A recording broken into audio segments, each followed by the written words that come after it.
off to Montserrat. Hopefully, I can find some family out there.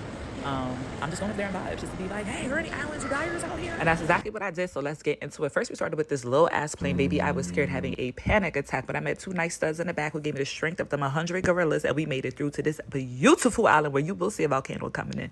Baby, Montserrat is beautiful, okay? I was walking on the beach when all of a sudden I met Eastland, Mad Max, and Fake Drake. They was like, come on, have some shots with us and go get you a little bit of food, okay? Because it's going to take a while to come. Baby, it was worth every second because this cheeseburger with these pineapples and cucumbers, two things I never knew I needed on a burger, but it was delicious, the best I've ever had. Next, I told them how I was on a hunt for the islands. They said, come on, we're going to go find some islands for you. So we ran up on Miss Mary. It was her 60th anniversary with her man, George, who she loved dearly. He brought us out some cake and some sparkling grapefruit and let us know that the keys to keeping your man is don't go looking for nothing. And if someone brings you some drama about him, ignore them. This George, y'all, who I'm pretty sure is my family because we do look alike, but they are 80, couldn't remember much. So we decided to go on to the next person, who is Mr. Charles. All I had was my great-grandparents' names to go off of, which wasn't much. So Mr. Charles said I needed to know a nickname, but he did say I look like them light-skinned islands who be in the north. That's kind of racist. And I said, yep, sounds like me. I decided I was enough family hunting for the day, so I went back to the bar to see the sunset. Montserrat has the most beautiful sunset you will ever see in your life. Anyway, the next day I decided to do a little tour with Norman. Brad came with us, and even though Norman and Brad kept getting in the way of all my pictures,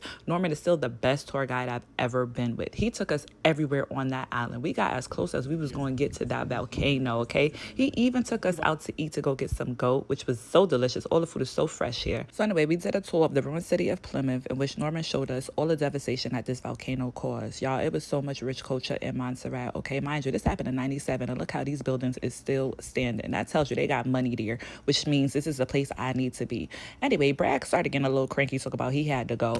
Baby, there's still more I got to see. So we dropped him off at his hotel, which is the only hotel on the island, and we got back to business. We went to Runaway Gaunt, which they said if you drink from this fountain, you will return to Montserrat. So baby, I drank twice, dirty hands and all. Yes, I was the dirtiest tasting water, but baby, I'm coming back. Lastly, we went to the top of this mountain where I was able to smell the gases from the volcano. I was so beat, had to get me something to eat and some rest for tomorrow. Next, we made up with my favorite person on the island, Kevin. Okay, very talented carpenter, photographer. Actually ran to the volcano while it was happening to go take pictures, okay? Anyway, he took me to the registrar's office to see if we could find out some more information. But being that I only had names and no dates, they were unable to help me because they still have to look through books. So I got to come back and email them that information. Next, we went by Kevin's where he showed me the house he's building from scratch and some of the other artwork that he's done. Baby, if you need to build, this man will do it. Y'all better go to the island and go get y'all some of these strong builder men. Next thing I know, the premiere comes by and we're casually having lunch with the man who runs Montserrat. Yes, eating roti, getting life advice from the premiere. And he told me he does not lose his cool because he does not stress about things beyond his control. Yes, honey, that's a word. Finally, my girl Easton took me for a farewell lunch and it was so delicious. I know if I lived here, I'll be the size of a whale because food here is good. Anyway, back to this little ass plane, back to Antigua. But Montserrat, I will be back as the search for my family continues.